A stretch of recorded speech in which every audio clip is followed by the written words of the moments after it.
They don't impress me. I am intrigued by this squad. If a lot of things go right, they can win 35 games, and I think we're gonna have fun watching Rui. We're gonna have fun. Hopefully, Bonga gets run and Wagner and I want to see Thomas Bryant really get some real good minutes and put in a double like I think he's going to. The Wizards have a team full of shooters. Oh yeah, and pretty much everybody that's going to be with the ball in their hands can pull up and knock down a three. Like we heard Davis Bertans was a shooter, but my God, like he's not scared at all. Like he'll throw that joint up from 30. Wagner, Bertans, Matthews, McCray, Thomas Bryant can shoot the three. I hope Garrison Schofield can hit the three. Rui can hit the three, but I don't want to see him shooting threes early. I want to see him banging. I want to see him getting real gritty and getting scrappy points to make him respectable on the inside. He shot 40% in his senior year in college. That wasn't his game. That's what I'm saying. So use that 40% wisely. Like Otto wasn't a 3-point shooter, but he can hit the three. So it's like when you swung the ball to him, he shot it at a high clip. So it's like if you don't shoot it a lot, when I'm out there, you forget about me, I'm gonna knock it down, and then them get right back to the grind. I mean, he definitely has the range. Nobody should disrespect his range, but I think expecting him to what to expect from him at where he should be, which is the 4, is gonna be interesting. Because I thought I went out of my way to watch him in college. Like Gonzaga, he was bigger than everybody else. He was their second biggest player. And he ran into a lot of defensive rebounds. I don't think you can do that at 6'8" in the NBA. So we'll see. I hope he'll get some, initiate contact and get defensive rebounds. I think that's the biggest thing I want to see from him, and actually being able to defend the 4 and step out and defend the 3. I didn't like his feet like in the college years. I think what is being overlooked with this Wizards team is bottom line, the Wizards have a top 5. Yeah, we spent 20 minutes on the Wizards talking about you being in this delusional state that you in. top 5. The Wizards have a top 5 shooting guard in the NBA. No, they have a top 20 player in the NBA. Yeah, I think people downplayed that. Bradley Beal. Yeah, and hopefully he doesn't want to leave. I know he's not going to sign that Supermax. Or not, it wasn't a Supermax. But the max extension, he's not going to sign that. But if Brad gets a max deal, like who that can offer Brad Beal a max deal, like where would he go?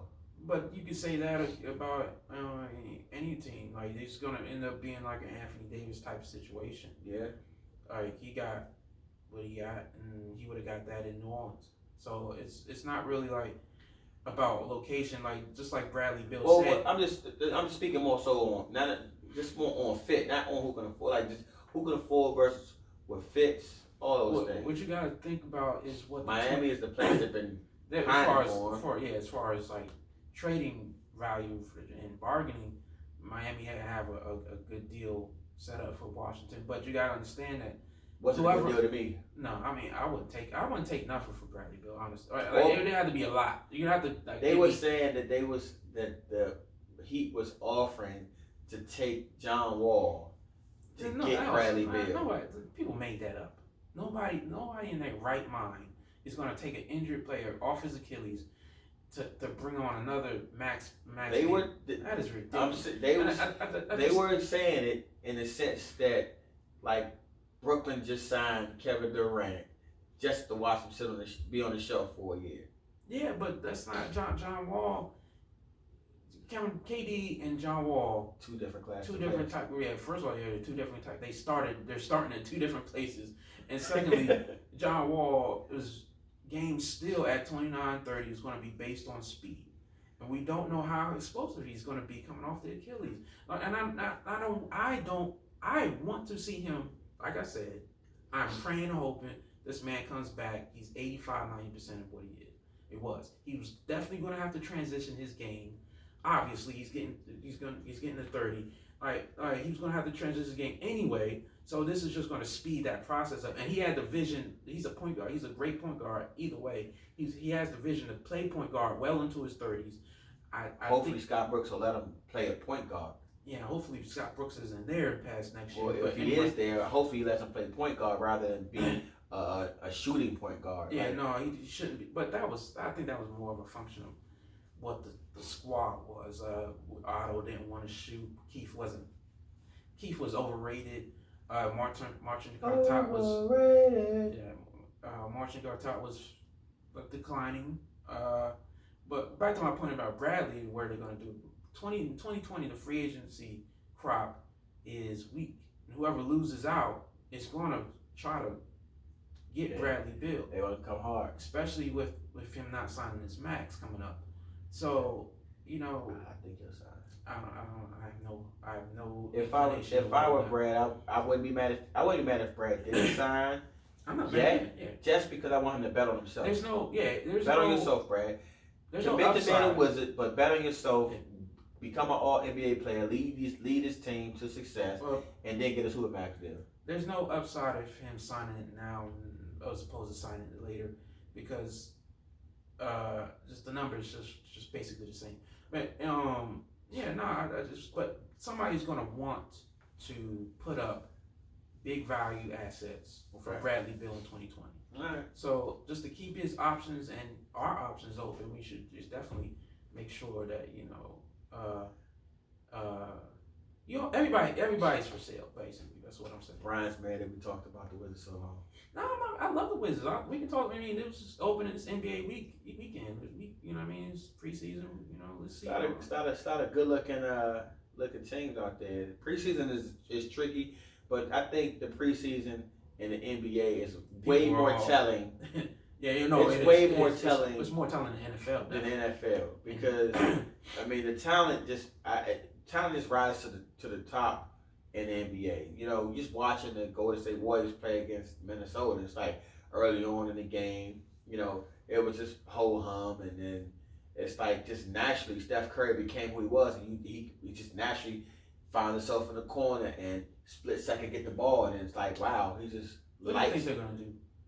Golden State. Yeah, Golden State is still a championship contender team to me. Golden State had something that none of these other teams had. Mm-hmm. Like straight up chemistry. Mm-hmm. Like the only thing they need is for D'Lo to mesh. Yeah. And early on, it looked good. Because what I'm watching from him is it's like he's not. My only concern was him thinking he had to replace Clay. No, you're not replacing Clay, because guess what? It's a different team now. Guess what? It's not. It really isn't though. It's not a different team because it's the same dynamic. It's the same share the ball, move, spread, motion offense. But they not saying, hey, we need you to jack up a bunch of threes like Clay. So he's pulling up mid-range shots just like he did in Brooklyn. So the first game I watched, he's putting move on his man, pulling up, knocking out mid-range. He can get to the basket. So now you get another guy. I think I'd rather watch D'Lo put the ball on the ground to get to the basket more than I want to see Clay do it anyway. So to have two guys who can get the ball and break down the defense and kick it out. So now, even though KD is a phenomenal talent, Steph Curry really hasn't played with somebody who can demand the ball, break a guy down, and dish it out to him like that. So you have these different ways to attack. So yes, KD was, hey, listen, all fails, give KD the ball. He can just pull up, he can back you down, and if he got a big man on, he can give him the pat and rack him. Right. D'Lo, and he's a big guard too. Yes, that was a good thing to have. If you're going to go for a second point guard that's going to play major minutes across from Steve Curry, he's going to have Steph Curry is definitely going to have to be a big guard. One